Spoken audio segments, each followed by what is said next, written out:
حضرت عمر رضی اللہ تعالیٰ عنہ کا دور خلافت ہے. آپ نے اپنے دور خلافت میں بڑے اصول کے پکے تھے. یہ ہمارے بابا جی جو ہے نا حضرت عمر بن خطاب رضی اللہ تعالیٰ عنہ، حضور فرماتے ہیں عمر کا نام سن کے تو شیطان بھی راستہ بدل لیتا ہے. وہ آج کا شیطان ہو یا اس دور کا ہو، جہاں پہ حضرت عمر کا نام آ جائے گا وہاں پہ شیطانوں کے چہرے بگڑ جاتے ہیں.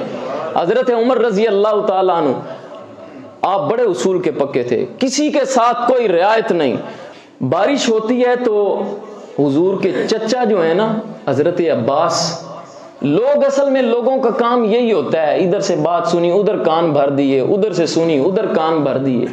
حضرت فاروق اعظم کی بارگاہ میں آ کے کہنے لگے حضور کے جو چچا ہیں نا حضرت عباس، ہم ان کے گھر کے آگے سے گزرتے ہیں تو ان کا جو پرنالہ ہے نا وہ سب کے کپڑے خراب کر دیتا ہے.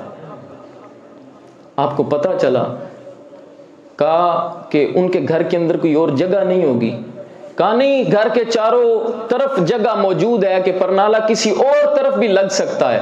لیکن حضرت عباس کا جو پانی والا پرنالہ ہے نا، آج بھی خانہ کعبہ کا جو میزاب رحمت ہے وہ پرانے دور کا ہے. اب تو پائپ آ گئے ہیں، پانی سیدھا نالی میں چلا جاتا ہے. لیکن پہلے جو ہوتا تھا وہ میزاب رحمت کی طرز پہ وہ پرنالے ہوتے تھے کہ گلی کے درمیان اندر آ کے وہ پانی پھینکا جاتا تھا.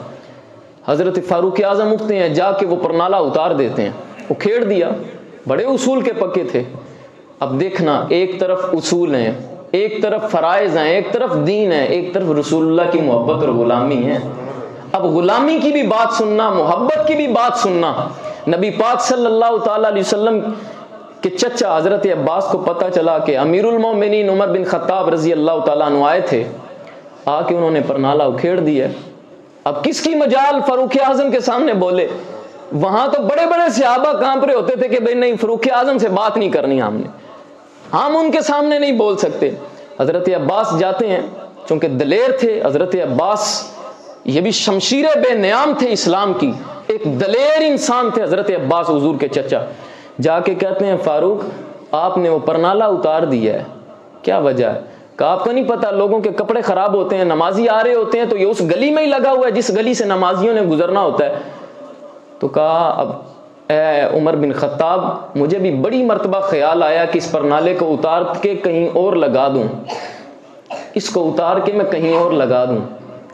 لیکن یہ پتہ ہے یہ پرنالہ لگایا کس نے تھا؟ یہ حضور نے اپنے ہاتھ سے لگایا. اللہ اکبر. یہ حضور کے دست شفقت کے ساتھ یہ پرنالہ لگا ہے، تو میری ہمت نہیں تھی ہوتی کہ میں اس کو اتار دوں. اللہ اکبر. یہ جب فاروق اعظم یہ بات سنتے ہیں تو کانپ جاتے ہیں. نا اب فاروق اعظم کے اصول ایک طرف، اب ساری چیزیں ایک طرف، اب حضور کی محبت ہے. کہا عباس اب آپ ایسے کریں، پہلے یہ پرنالہ لگایا تھا حضور نے اپنے ہاتھوں سے، تو اب ایسے کریں، یہ غلطی سے اکھڑ گیا. اب امیر المومنین وقت کا حاکم نیچے جھکتا ہے، اس کے کندھوں پہ چڑھ کے آپ یہ پرنالہ دوبارہ لگائیں. نبی پاک صلی اللہ تعالی علیہ وسلم کی محبت کی بات آ جائے تو سارے اصول ایک طرف ہیں، ساری چیزیں ایک طرف ہیں، صرف اور صرف حضور کی محبت دیکھی جائے گی.